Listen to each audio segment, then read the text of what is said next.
Nah, entah bagaimana ketika dia membakar mika dan beberapa plastik lainnya untuk dijadikan api itu tersambar ke botol.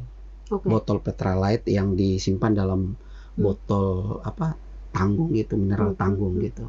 Nah, dia bantingkan itu karena ada apinya, dipikir dengan dia membanting itu apinya akan berhenti, tapi ternyata menyebar.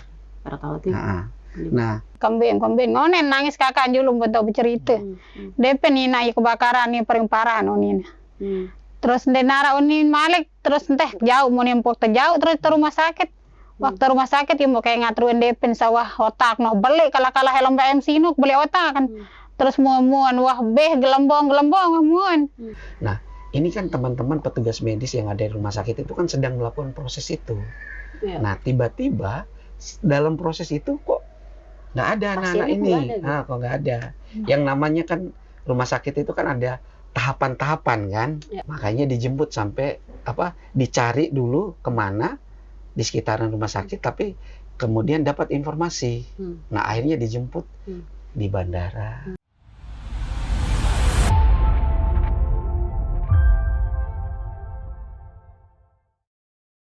Halo Tribuners semua, selamat datang di Saksi Kata Rekonstruksi Peristiwa dari narasumber utama bersama saya, Laila.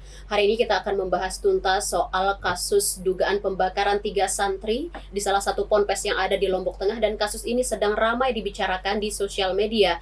Dan baru saja kemarin tanggal 9 Juli 2026 ditetapkan 2 tersangka oleh Polda Nusa Tenggara Barat dari kasus tersebut. Dan untuk membahas ini, kita akan mulai dari kronologi hingga kemarin penetapan tersangka. Di sini saya akan berbicara bersama ibu salah satu korban dan juga kuasa hukumnya, ada Ibu Nur Aini dan ada Bang Yan Mangandar. Ibu terima kasih sudah hadir, Bang Yan terima kasih sudah hadir. Mungkin saya akan mulai dari kronologi awal, Ibu, Pak Yan. Bagaimana awal dari kasus adik-adik kita itu mengalami insiden pembakaran itu, dan di media sosial banyak sekali berseliweran katanya itu disengaja, ada yang bilang itu memang main-main, dan bagaimana sebenarnya ini? Ibu bisa ya Bu. Karena ini bisa diedit nanti videonya. Baca sasak juga nggak apa-apa Ibu, nanti ada translate-nya.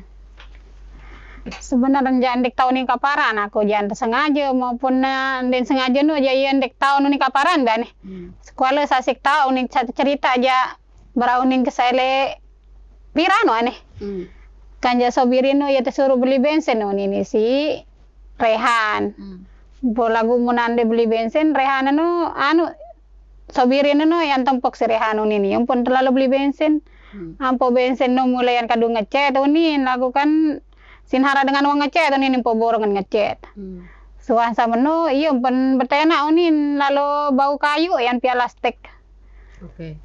Wan sapi kayu yang plastik ini yang pun tumpah bensin jok mika. Suan hati tumpah bensin jok mika ara jeluang bedang ini ya sin sedot. Ini diminum sedot jeluang bedang yang pun teri jeluang jok mika berisi bensin terus nyalen suan nyale ya panik jaga ya berombe jaga Rehan lalon bat minyak kali botol malik iya sin pepet-pepetan yang pun terus nyale jok selapun barang-barang kali ruangan aneh yang pun terus diulat. Berarti mereka ada di ruangan Bang Yan ya? Mereka ada di ruangan kemudian sedang melakukan aktivitas, tadi ada keinginan mengecat dan ada bensin Pertalite. Gimana itu Bang? Jadi mereka kan totalnya kan ada 5 anak di situ. Di situ ada MR selaku terlapor, kemudian di situ ada YS, kemudian di situ ada Al, dan di situ ada DV. Nah, mereka berencana untuk meluruskan ketapel. Yang kemarin kan jadi barang bukti ya, batang ketapel itu menjadi salah satu barang bukti yang dihadirkan oleh teman-teman Reskrim Polres Lombok Tengah. Nah, yang membeli Petralite itu yaitu korban yang meninggal, Sarul Sobirin. Jadi totalnya 5 mereka. Nah, Sarul Sobirin datang, itu memang Petralite itu awalnya mau digunakan untuk bahan cat, tapi karena ada niat untuk itu, untuk meluruskan batang ketapel itu ya dipakai. Nah, entah bagaimana ketika dia membakar mika dan beberapa plastik lainnya untuk dijadikan api itu tersambar ke botol. Botol Petralite yang disimpan dalam botol tanggung gitu, mineral tanggung gitu. Nah, dia bantingkan itu karena ada apinya, dipikir dengan dia membanting itu apinya akan berhenti, tapi ternyata menyebar. Nah, kurang beruntungnya ini kan ruangan memang tempat tidur ya, tempat tidur cuma sudah lama nggak dipakai. Nah, dan pintunya rusak, jadi orang yang ada di dalam ketika sudah ditutup itu kesulitan untuk keluar. Nah, jadi ketika kejadian yang sempat lari keluar itu hanya 2 orang, yaitu MR dan YS tadi. Nah, YS walaupun dia sempat terkena luka bakar, tapi sempat dia lari, makanya dia hanya luka ringan aja YS. Cuma masalahnya mereka tutup pintu larinya. Entah mereka sengaja bagaimana, kita nggak tahu. Mereka tutup pintu karena memang kondisi pintunya yang begitu sulit dibuka. Memang dia rusak pintunya. Nah, akhirnya mereka bertiga di dalam, dan ada yang mendengar, kebetulan salah satu dari orang tua anak bekerja di situ, Bu ya. Benar. Nah, disitulah yang membantu dan inisiatif dibawa ke puskesmas pertamanya. Lalu siapa yang mengabari ibu pertama kali ketika adik mengalami insiden itu? Aku di wartawan datang ke rumah sakit Praya empuk tahun. Kakak nih oleh nangis wah kakak oleh. Ya bu ketuaan terus kembali mana ke kembali ngonen nangis kakak dulu betul bercerita. Depen ina ya kebakaran nih paling parah nonin. Terus denara unin malik terus entah jauh mau nempok jauh terus ke rumah sakit. Waktu rumah sakit ya mau kayak ngaturin depen sawah otak beli kalah helm BMC beli otak kan. Terus muan wah gelembong muan. Awak menurun. Iya, kalau seperti yang kita lihat ya, kondisi korban benar-benar sangat memprihatinkan Bang ya, dengan luka bakar yang cukup serius di sekujur tubuh, tangan, kaki, semuanya. Berarti dari semua kembali ke Bang yang dari penjelasan Bang yang tadi, tidak ada indikasi bullying berarti Bang kalau memang begitu kronologi yang seperti yang diceritakan tadi. Jadi ketika pada saat kejadian itu tidak ada bullying, tapi melainkan kelalaian yang dilakukan oleh MR itu. Karena dia tidak hati-hati menyebabkan api dan bahan bakar mengenai tubuh anak korban. Nah, kalau terkait dengan informasi yang beredar bahwa ada perundungan atau bullying di situ, itu sebenarnya kejadian sebelum. Berarti sudah ada kejadian-kejadian bullying terhadap korban. Terhadap korban yang itu dilakukan oleh YSF. Yang kebetulan dia anak dari pimpinan Ponpes. Berarti saat kejadian YSF ini tidak terlibat? Nggak ada dia. Berarti tidak ada korban, tidak ada bullying, hanya bullying saat beberapa hari sebelumnya. Namun Bu, ada nggak yang diceritakan sama adik atau anak ibu korban gitu terhadap temannya? Apakah ada kekerasan verbal, ucapan kata-kata kasar kah di saat kejadian itu? Mungkin bullying tidak hanya berupa fisik, Bu. Ada nggak yang diceritakan kayak gitu? Darah. Tidak ada. Iya. Jadi hanya murni kelalaian pada saat itu juga. Terus kemudian saat ini kan kasus sudah lama Bang ya, sudah lama dan baru di apa ya? Bisa kita bilang baru bisa ditangani sama kepolisian. Gimana tuh, kenapa bisa sejauh ini dan sealot ini sehingga penanganannya gimana? Kalau ini kan kejadiannya Desember ya. Desember 2025. Dan pihak keluarga kan sudah beberapa kali pertemuan dengan pihak pondok pesantren ya. Dan pihak pondok pesantren itu menjanjikan bahwa dia akan bertanggung jawab. Dalam bentuk? Ya terutama terkait mengenai penggantian terutama untuk menanggung biaya perawatan atau kesehatan dari anak-anak korban ini. Tapi lama-kelamaan itu tidak juga kunjung ada ya. Justru malahan pihak keluarga ini menjual seperti orang tuanya Ali itu sampai 2 sapi ya. Kemudian sampai ngutang di Bank Mekar 15 juta. Kalau Ibu sendiri apa aja pengeluarannya selama Aku jandek bedoya kepeng ali-ali dan bedoya anak kedua ya sik jual sik lalojok RSUP wi sik isin mangan kan isi ke isi kere wano depen yang pun milih lalu berawat kan saya ruan dan milih lalu berawat lagu si kere apa milih mana apa yang mano yang pun milih lalu berawat yang pokoknya milih torot ku ajak rumah sakit akhirnya kan dia iya demen belanja li Alfamart sebilang terlalu no tetap telah li Alfamart belanja pokoknya saya milih doan no torot kena lalu berawat iya no basic jual iya basic kado no ali-ali nana kesadua no Perhiasan kakaknya.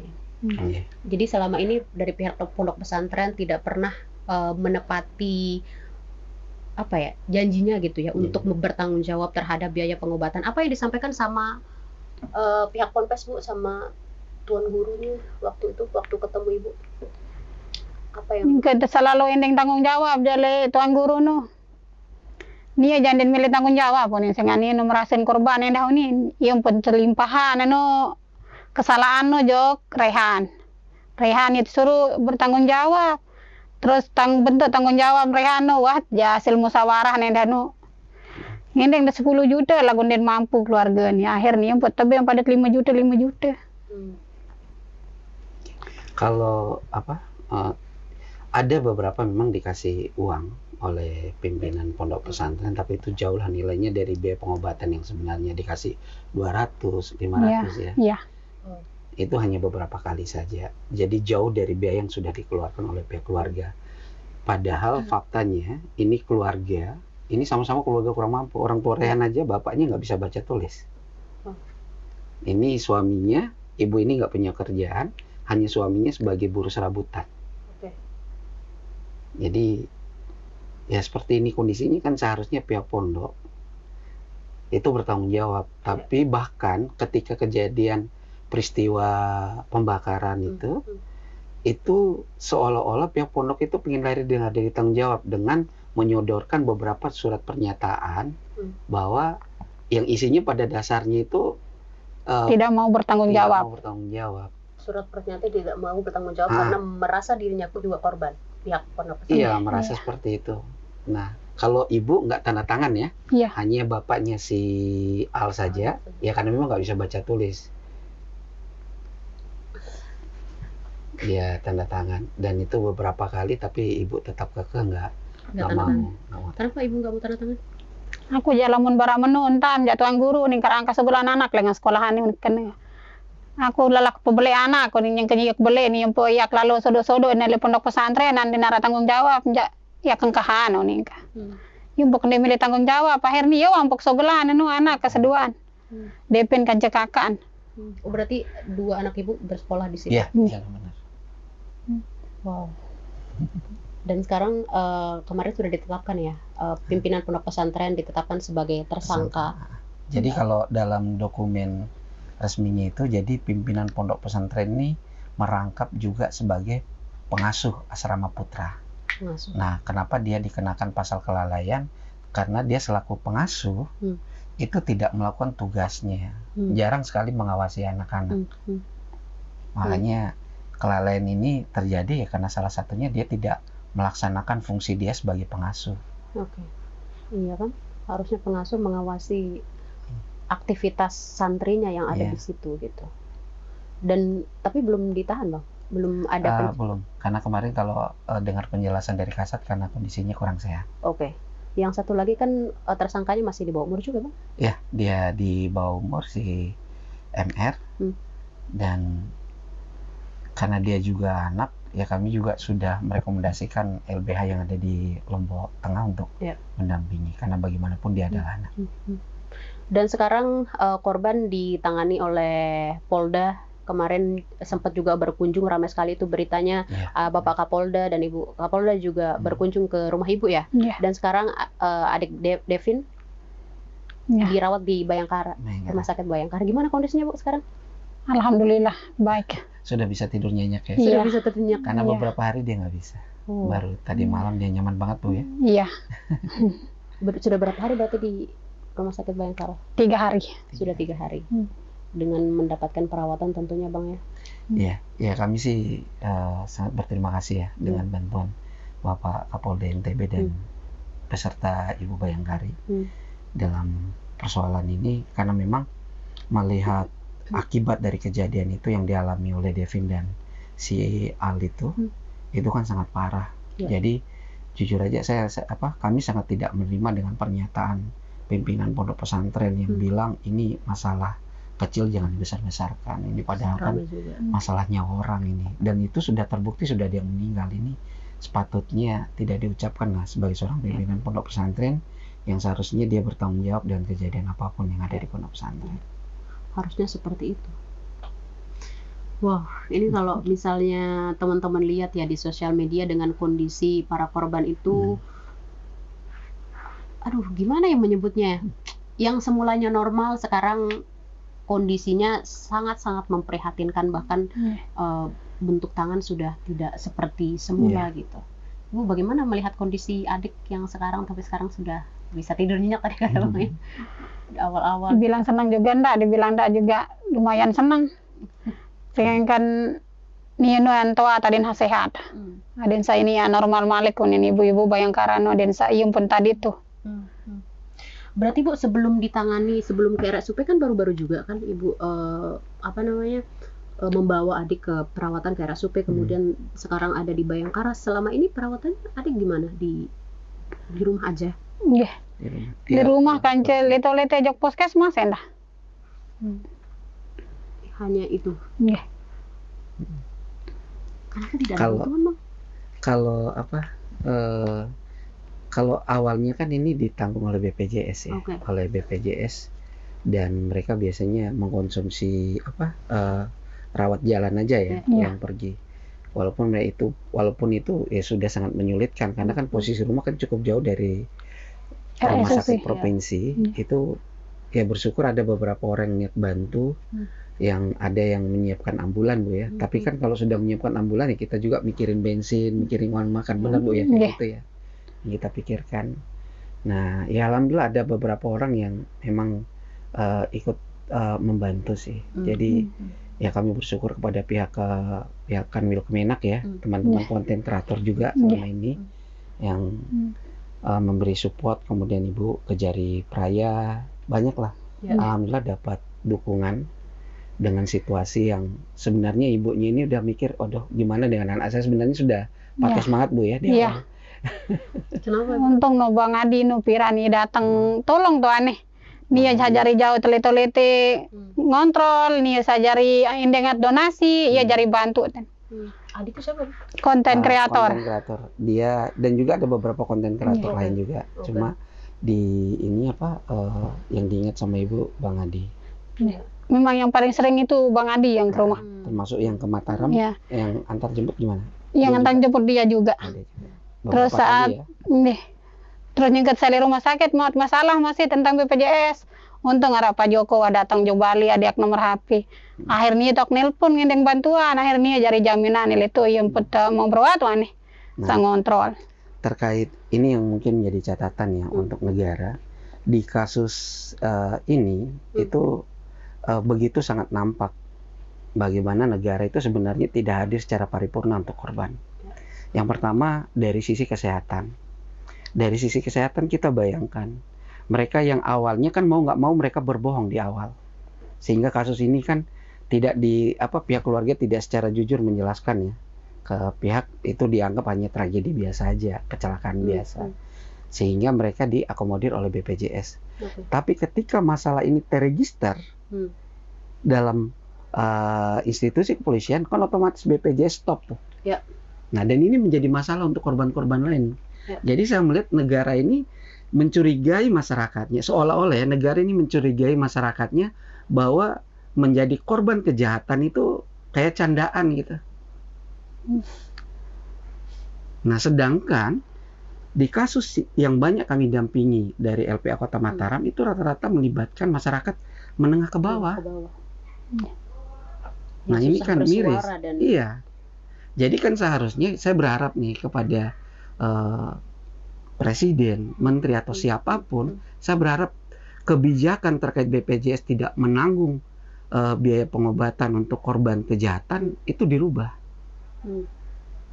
Karena mohon maaf, beberapa kasus terkait dengan kekerasan maupun kekerasan seksual yang pernah kami dampingi selama ini itu tidak mau melaporkan kasusnya kan kenapa? Nanti siapa yang bantu biaya pengobatan kami? kan BPJS nggak mau nanggung. Jadi beban. Nah, selain terkait mengenai biaya kesehatan, terkait dengan pendidikan. Nah, terkait kan ini yang kami perjuangkan. Jadi kalau LPA dalam kasus ini tuh memperjuangkan terkait dengan hak hukumnya dia, kemudian terkait dengan biaya kesehatannya atau pengobatannya, dan yang ketiga itu terkait dengan pendidikannya. Ya, kita bersyukurnya pihak Kemenak maupun Dinas Pendidikan mau bekerja sama ya terkait ini, sehingga proses perpindahan itu lebih mudah. Dan ini kan baru dilaporin Bang ya. Sebelumnya pas awal-awal kejadian Ibu tidak berencana untuk melaporkan ke kepolisian? Sudah berencana. Kenapa? Sudah berencana, hanya berencana tidak? Iya, hanya berencana. Kenapa Ibu tidak jadi melaporkan saat awal-awal Desember 2025 itu? Pertama tenak ngelapor ya aman al no lagu ja sintenak ngelapor aku unik timbal mau talung rapor nane lah untuk bayar kepeng aku ndik mampu nih kelamu mamile terbantu isi apa rana no ya jari saksi ya jari apa no ja siap kunik kanan tamun kepeng amboyak jandik bedue unik memang yendik bedue kepeng anak ilu ya pegawaian semama ke maun gaji lawan nak satu lawan kadang no pegawaian indah aran seminggu dan sebulan ya menu pokok bagian kepeng amboyak jandik sanggup unik yak dokong lagu mun kepeng jandik karasi ka dokong unik kena mana al akhir aman al indah yang pun banding lapor. Kalau di kasus ini ya sama seperti kasus biasa di tempat lain. Ini kan rata-rata masyarakat awam ya. Yang namanya nyebut kantor polisi itu kayaknya takut gitu. Banyak pertimbangan lah saya rasa. Itu sih alasan pertama ya, karena ketidakpahamannya. Kemudian alasan kedua, menunggu itikat baik dari pihak pondok pesantren itu.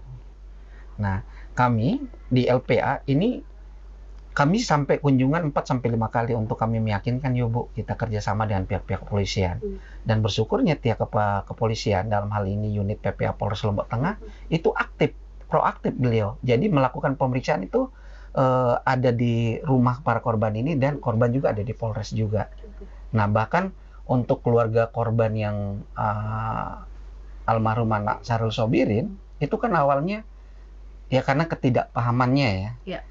Itu tidak mau ke Polres, tapi ketika kita kasih penjelasan, kemudian teman-teman unit PPA Polres Lombok Tengah mau mendampingi, menghampiri mereka dan melakukan pemeriksaan di rumah, alhamdulillah akhirnya kasus ini prosesnya lancar. Nah, setelah beberapa kali lah kami ngasih penjelasan, bukan karena nggak mau, tapi lebih kepada karena nggak paham Bu ya. Karena paham dan pendampingan juga kurang. Kemudian kalau seharusnya kan ada perhatian dari desa juga, Bu. Harusnya kan gitu ya. Ada nggak Ibu dari pihak-pihak desa yang mungkin memberikan perhatian atau solusi-solusi dari permasalahan yang Ibu sedang hadapi dari sebelum nanti nuhanara perhatian ile desa. Saya nggak banu yang den tahu aja endah unin. Pokok sa paling berjasa sa bantu paling julun ya Bang Adi, terus kedua Pak Joko. Karena kan ini mulai viral Pak ya. Dan banyak juga orang yang bilang ya karena viral makanya ditangani gitu. Makanya banyak yang memperhatikan kasus ini. Kalau nggak viral ya biasa aja. Mungkin adik-adik korban masih menjalani aktivitas di rumah tanpa perawatan dan pengobatan. Gitu Mas Iwan? Kalau ini kita berasa kayak punya prinsip hukum baru ya. No viral, no justice. No viral, no justice. Ini sebenarnya sesuatu yang sangat buruk sekali sih sebagai sebuah negara demokrasi, sebagai sebuah negara yang mengakui hukum adalah panglima, seharusnya prinsip itu nggak ada. Tapi fakta di lapangan itu terjadi. Nah, kalau mengenai kok nggak ada yang kayak kesannya dibiarkan begitu saja. Ya mohon maaf tadi, yang pertama ketidakpahaman, kemudian mindset masyarakat. Tiap kali ada kejadian seperti ini kan seringkali dianggap sebagai sebuah takdir. Udah terima aja, nggak perlu cerita kemana-mana. Udah terima aja. Kan seringkali nggak takdir, padahal kan banyak hak-hak dia yang bisa diperjuangkan. Jadi kalau seperti tadi Edo bilang, ada nggak perhatian dari pihak desa? Ya, sama seperti kasus lain juga, pasti sangat minim. Apalagi ini kejadiannya di pondok pesantren. Seringkali ada rasa gimana gitu, rasa sungkan atau gimana sama tuan guru. Akhirnya ya udah pura-pura aja nggak tahu deh. Tapi kan saat sekarang justru dari pihak desa yang kontak terus ya Bu ya. Tanya perkembangan, ada ini datang, ini ada datang, bener Bu ya. Nggak tahu kalau pihak desa itu. Dia terhubungnya ke bapaknya sial, tanya perubahan. Saat sekarang setelah ini, tapi kalau sebelumnya nggak, hampir nggak ada sama sekali Bu ya. Harusnya bagaimana kita Bang, ini di luar konteks ya Bang, harusnya bagaimana kita bersikap ketika ada masyarakat desa dengan pemahaman yang mungkin masih sangat minim Bang, ketika mendapatkan masalah hukum, bagaimana harus bersikap, entah itu sebagai warga biasa tuh harus kemana Bang? Oh iya. Ya biar nggak terulang. Sebenarnya kalau bicara terkait dengan permasalahan hukum ya, lapornya kemana, sebenarnya sudah sangat banyak regulasi maupun kebijakan yang diambil. Misalnya di desa-desa itu hampir rata-rata entah kepala desanya atau siapa dalam unsur pemerintah desa itu sebenarnya sudah diberikan penguatan kapasitas terkait dengan perlindungan anak. Jadi sebenarnya lembaga layanan itu banyak. Dari desa seperti saat sekarang dari Kementerian Hukum itu kan punya program paralegal desa, punya posbankum desa. Nah seharusnya kan orang-orang ini ngambil peran. Belum lagi kader-kader yang ada di desa kan seharusnya sudah diberi pelatihan terkait dengan hal-hal seperti ini. Nah kemudian lembaga layanan di tingkat kabupaten itu banyak, Mbak. Oh ya, bicara desa juga kita jangan lupa, di situ ada Babinkamtibmas, di situ ada Babinsa. Nah ini yang seharusnya peran-peran dua institusi ini juga harus dikuatkan karena mereka kan berada di akar rumput sehingga seharusnya tahu masalah seperti ini ya harusnya dilaporkan. Nah ini menjadi catatan seharusnya menjadi catatan pihak Kapolda, Bapak Kapolda NTB untuk memerintahkan jajarannya terutama Babinkamtibmas kalau ada kasus seperti ini jangan ditutupi lagi. Ini kan kasihan hak masyarakat. Dia kan kalau ada peristiwa kayak gini banyak hak yang terabaikan selama ini, hak dia didampingi, hak diberi bantuan hukum, hak kesehatannya dia, hak pendidikannya dia, hak rumah aman sementara, banyak hak-hak lain yang bisa sebenarnya korban bisa dapatkan, tapi karena ditutupi itu nggak bisa dapat. Nah, lanjut terkait dengan lembaga layanan, itu kan di kabupaten ada UPTD PPA. Nah, dan alhamdulillah di kasus ini sangat aktif. Kemudian ada pekerja sosial profesional yang dibawa dinas sosial. Belum lagi ada dinas terkait dengan perlindungan pemberdayaan perempuan dan perlindungan anak. Jadi di tingkat kabupaten aja sudah ada beberapa lembaga. Belum lagi provinsi banyak. Ada UPTD-nya juga, ada LPA-nya, ada berbagai lembaga. Di pusat juga ada LPSK, ada Kemen PPA. Artinya lembaga-lembaga ini memang harus aktif ya terhadap misalnya kalau melihat satu kasus misal yang terjadi di lingkungan itu. Mungkin masyarakatnya belum tahu mengadu kemana, mungkin yang bersangkutan bisa lebih proaktif untuk itu. Harusnya ya, negara dalam tingkatan terbawahnya, yaitu yang ada di desa atau di kelurahan, seharusnya paham ketika ada permasalahan kayak gini, ngelapor kemana. Nah cuma kan seringkali mereka, karena ini kasusnya terkait dengan tuan guru, karena ada relasi kuasa, terduga pelakunya punya jabatan, kekayaan, dan yang lain, sedangkan korbannya itu masyarakat biasa, nggak punya apa-apa. Sehingga, udahlah, dibiarin aja atau pura-pura nggak tahu. Nah, beda halnya kan kalau seandainya korbannya kita balik nih, pelakunya orang biasa, nggak punya apa-apa, tapi korbannya anak tuan guru, atau anak kepala desa kan lain ceritanya itu. Pasti cepat dia responnya. Rasa apa ya? Rasa menghormati, kemudian enggan untuk melibatkan tuan guru yang ada perasaan menghormati itu masih ada betul Bang ya, relasi kuasa itu. Nah, kalau menurut saya itu tidak salah. Saya sih dari dulu ya, karena saya beberapa kasus juga mengadvokasi kan terkait dengan kekerasan atau kekerasan seksual yang terjadi di pondok pesantren. Itu sebenarnya kita sangat menjunjung tinggi dan menghormati terkait dengan keberadaan pondok pesantren. Karena pada dasarnya keberadaan pondok pesantren itu kita butuhkan karena untuk pembentukan karakter Islami. Nah, cuman permasalahannya ini kan ada oknum tertentu melihat beberapa hal-hal baik Anda di pondok pesantren itu dimanfaatkan. Misalnya samina wa ta'na, bahwa apapun yang dikatakan oleh tuan guru, ustadz atau mungkin senior itu harus diikuti. Nah, ini kan saya sepakat itu boleh. Saya sepakat itu ada. Cuma kan permasalahannya kalau itu sudah dimanfaatkan oleh oknum, itu kan berbahaya. Kita kaitkan dengan kasus kekerasan seksual, bullying. Itu kan rata-rata punya relasi kuasa.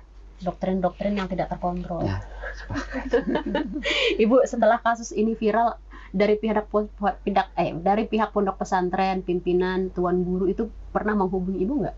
Nggak pernah. Setelah viral nggak pernah? Iya, nggak Berarti pernah. sebelum viral itu sering dikunjungi dengan mengajukan damai untuk tidak dibesar-besarkan dan tidak ingin bertanggung jawab tadi seperti yang Ibu sampaikan dengan menyodorkan surat pernyataan tidak mau bertanggung jawab itu.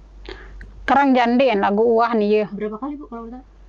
Saya datang bejeng ojok balik, wah narat 3 kali. 3 kali. Nih. Oke. Ketelun saat tujuan surat nu wah kaca sanden bertanggung jawab punin nu. Isiin surat. Lagu aku nol doang wah ye lito-lite ku ojok pompes nu. Sa milik sebulan anak kan tersuruh berdenda yang 5 juta lagu de kepeng sikap denda unik kena tuan guru. Oke. Nih. Tuan guru yang meminta Ibu mengeluarkan denda karena ingin mengeluarkan anak Ibu dari ponpes itu. Nih. Iya. Mana Bang? Oh gitu. Atau emang begitu ya? Iya. Sistem ponpes? Iya, jadi ini mungkin jadi catatan juga ya tadi. Jadi memang ada beberapa aturan di pondok pesantren itu yang menurut kita seharusnya itu nggak dilakukan. Misalnya ketika ada peristiwa, itu kok pondok pesantren merasa tidak bertanggung jawab. Ya. Nah, padahal peristiwa itu terjadi kan karena kurangnya pengawasan mereka. Ya harusnya mereka bertanggung jawab dong. Kemudian, jadi kalau ada siswa yang keluar entah dengan alasan apapun itu dikenakan denda. Nah ini di beberapa kasus kami temukan juga daripada nanti kita disuruh bayar denda, jadi seolah-olah sudah ada peristiwa kayak gini, syukur kamu keluar aja dari pondok gak kami disuruh bayar denda. Oke. Makanya korban itu seringkali pilih diam, takutnya nanti kalau bersuara nanti kita bayar denda. Itu kan antara denda di pondok di beberapa pondok itu kan variatif dari 4 juta, 5 juta, 7 juta sampai 10 juta kalau seandainya keluar. Nah, kalau di kasus ini berapa juta, Bu? Di 5 juta satu orang anak. 5 juta satu orang anak. Sedangkan ini 2. Dengan kondisi yang begitu parahnya, pihak pondok pesantren meminta denda 2 anak 10 juta artinya. Iya. Makanya kalau seandainya kamu bersuara, kamu harus bayar denda ini. Ada nggak ancaman Ibu untuk jangan dibesar-besarkan ke Ibu sendiri dari pihak pondok pesantren? Aran pas kemilih sebulan anak kesa dengan pondok pesantren. Dende pia masalah, kaca dende perbesar masalah nih kena itu yang guru. Nggak ada masalah dan perlu besarkan masalah. Iya. Jangan bikin masalah dan jangan memperbesar masalah. Jangan bikin masalah dan jangan memperbesar masalah. Menurutnya yang kejadian itu bukan masalah ya? Nah itu yang yang sangat perlu ya dirubah. Seringkali kan ketika ada masalah kayak gini hanya dengan berlindung demi nama baik pondok, jangan sampai tercemar, itu kan seringkali sisi kemanusiaan itu diabaikan. Ini kan sangat miris sekali.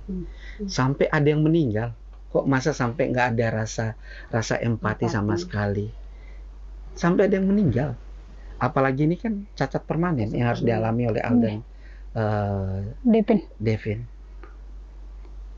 Dari kuasa hukum sendiri ada nggak mengajukan ganti rugi ke pihak pondok pesantren dari segala biaya dan kondisi yang diterima oleh korban? Kalau itu bahkan kami sudah koordinasi dengan Lembaga Perlindungan Saksi dan Korban.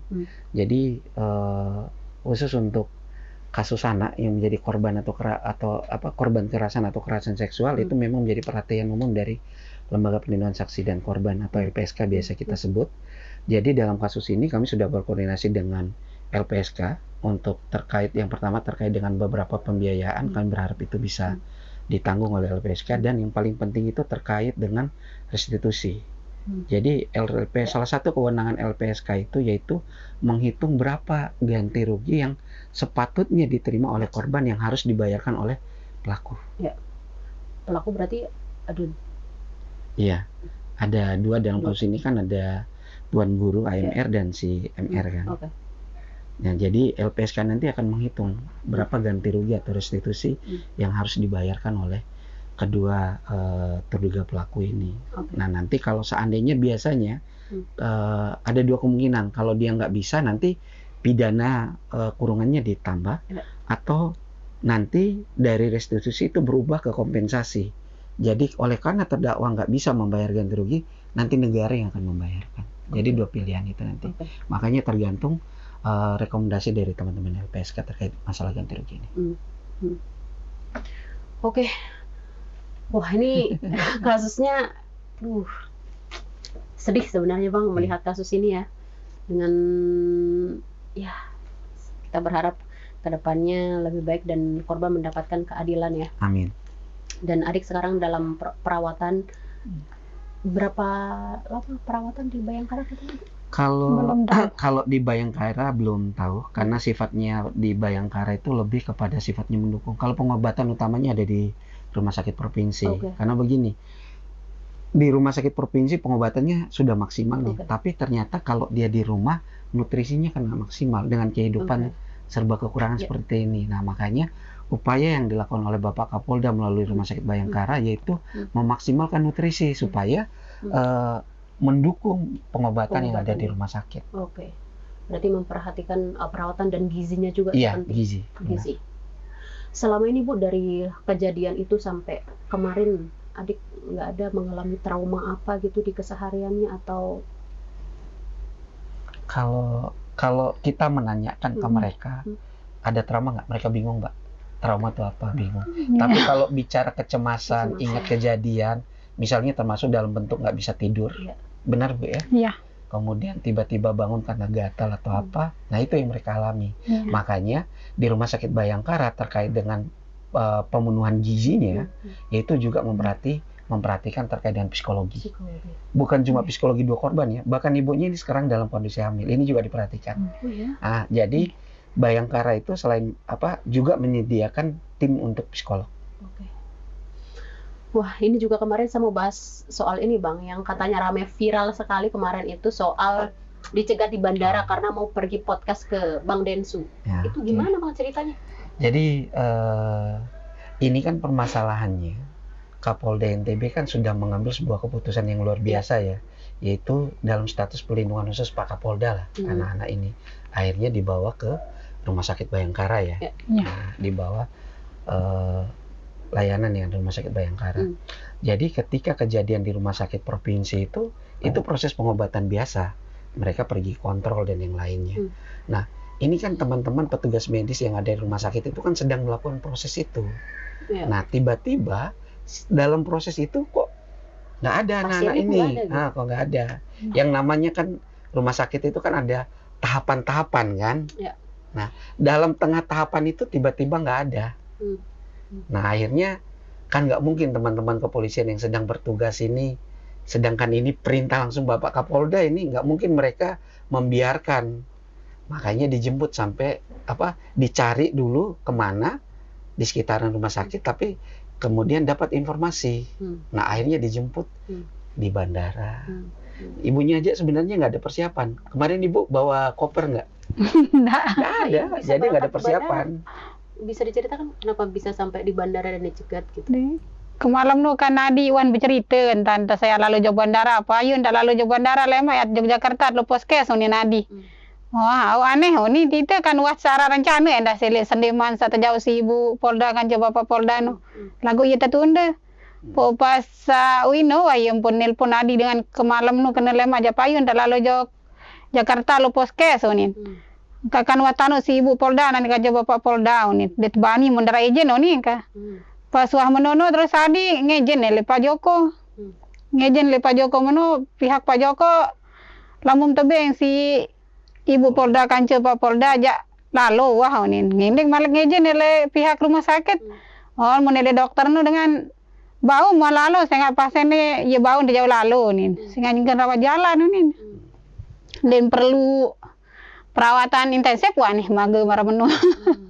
Jadi karena dalam proses perawatan makanya tidak diizinkan oleh pihak Polda. Iya. Apalagi kan penerbangan ya, cukup jauh. Kalau kami dari LPA Mataram ya, kami pada dasarnya dari sejak awal lah, kami memang berkomitmen terkait dengan kebebasan berpendapat dan berekspresi ya.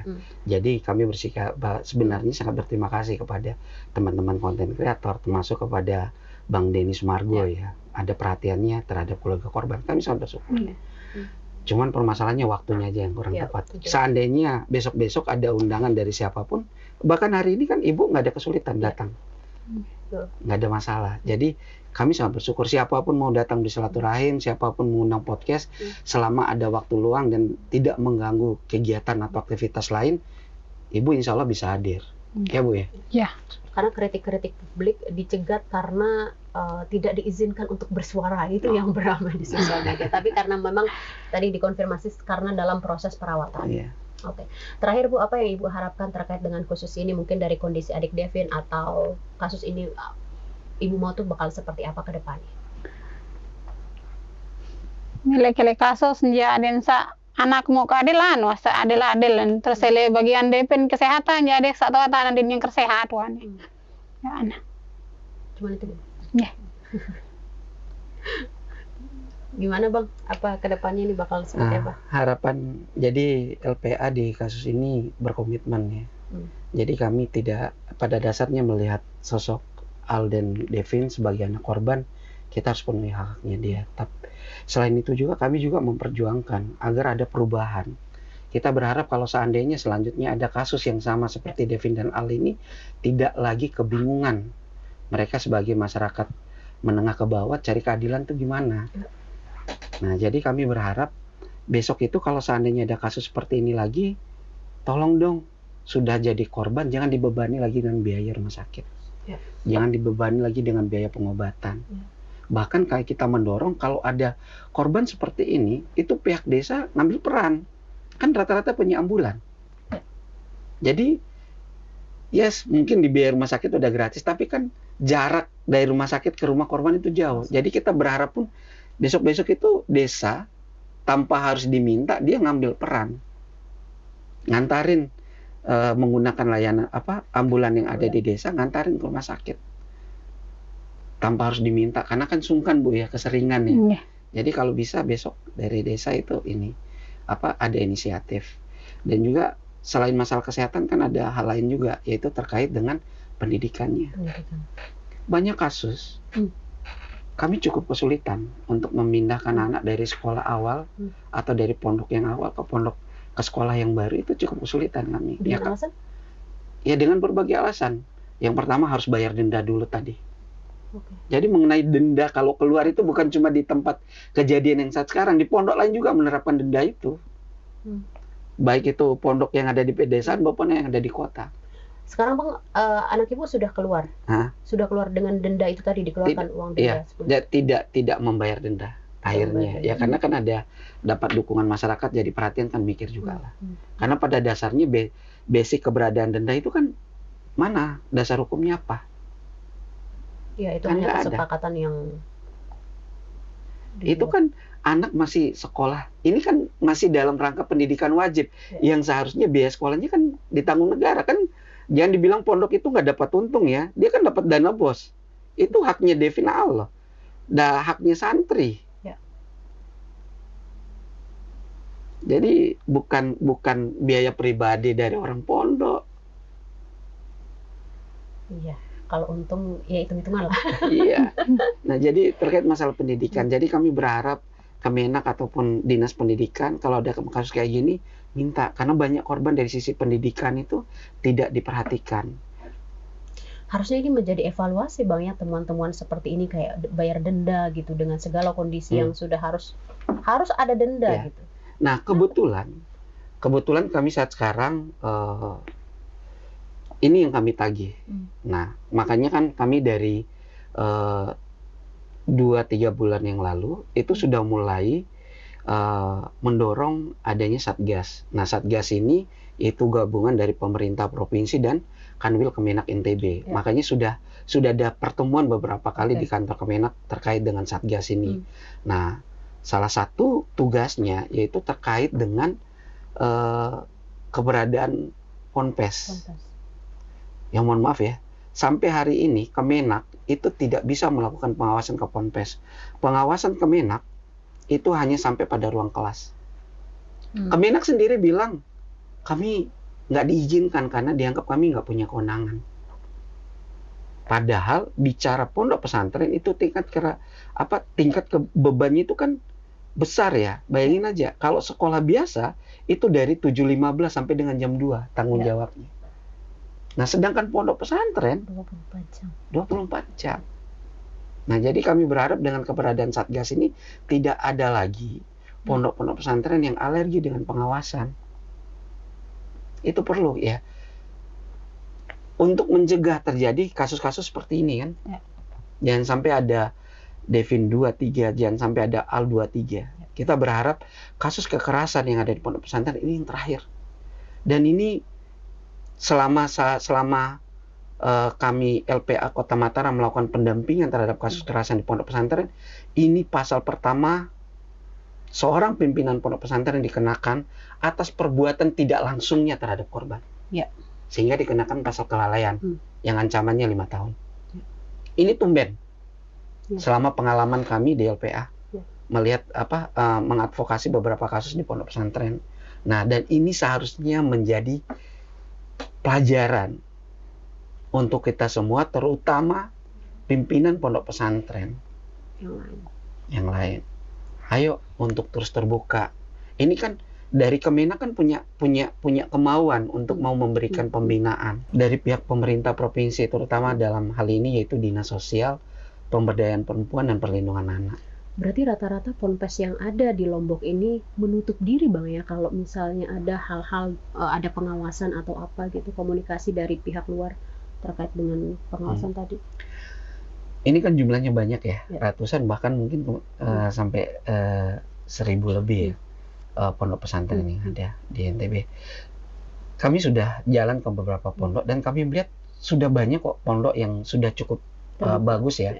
Dia terbuka, kemudian proaktif melakukan sosialisasi terkait pencegahan kekerasan di lingkungan pondok pesantren dengan melibatkan pihak lain. Nah, cuman memang masih ada nih pondok pesantren lain juga masih menganggap itu belum diperlukan, menganggap ini biar jadi biar kami aja ngurus. Nah, yang sebagian yang terakhir tadi saya sebutkan, nah ini yang nanti seandainya terbentuk Satgas, ini yang bisa diingatkan. Karena Kemenak sendiri itu bilang kami nggak bisa ngawasin sampai ke bagian kamar tidurnya seperti apa, kamar mandi seperti apa, itu nggak bisa karena kewenangan yang ada itu sampai ruang kelas. Harusnya kan bisa Bang. Ya seharusnya bisa. Makanya tidak heran dalam ruangan kecil yang seharusnya tempat bisa menjadi tempat tidur 5 orang, tapi ternyata di sana sampai 10. Ya. Ya karena nggak ada. Ya mohon maaf, ini kan orang beranggapan. Orang pada dasarnya kan orang mendirikan pondok pesantren kan punya niat baik ya, punya niat baik. Kemudian siapapun yang ada di sana merasa aman dan nyaman kan, selama dia menimba ilmu. Tapi kan ada beberapa orang, segelintir orang oknum, kadang udah terima aja, terima semua pendaftaran nggak apa-apa. Yang seharusnya 5 kamar nanti ditempati sama 10-20. Nah sehingga kondisi kerentanan itu kan meningkat. Bayangin aja, walaupun satu kamar semua laki, kan gerah lu buka baju, nah kan berpotensi terjadi kekerasan. Ya. Bisa membahas soal penelitian terkait sarana prasarana, kemudian tata kelola, kemudian terkait dengan pola asuh, itu kan penting sekali untuk ada perbaikan di beberapa pondok. Seharusnya dikelola dengan sewajarnya. Iya. Untuk benar-benar menciptakan rasa aman dan nyaman bagi anak. Aman dan nyaman. Saya lupa nanya tadi Bu, adik Devin kelas berapa? Di Kelas 1. Kelas 1. Kakaknya? Kelas 2 aliyah. Kelas 2 aliyah. Berarti semua yang terlibat pada insiden itu satu kelas, satu tingkatan? SMP, kalau Devin kelas 1, kalau si MR itu kelas 2. Kelas 2. Benar ya, Bu? Iya. Berarti kelas. Oke Bu, cukup, terima kasih banyak Ibu, dan tadi kesini dalam ngawasin adik ya di Bayangkara 3 hari. Pak ya, terima kasih juga sudah hadir di tengah mengawal kasus ini. Nanti kita ngobrol-ngobrol lagi dan kita berharap kasus ini korban mendapatkan keadilan. Amin. Oke, terima kasih banyak Tribuners semua. Nanti kita ngobrol-ngobrol lagi di Saksi Kata. Saya Laila, dan di sini ada orang tua dari salah satu korban, Ibu Nur Aini, dan ada kuasa hukumnya, ada Bang Yan Mangandar. Pamit undur diri juga. Sampai jumpa. Wassalamualaikum warahmatullahi wabarakatuh. Warahmatullahi wabarakatuh.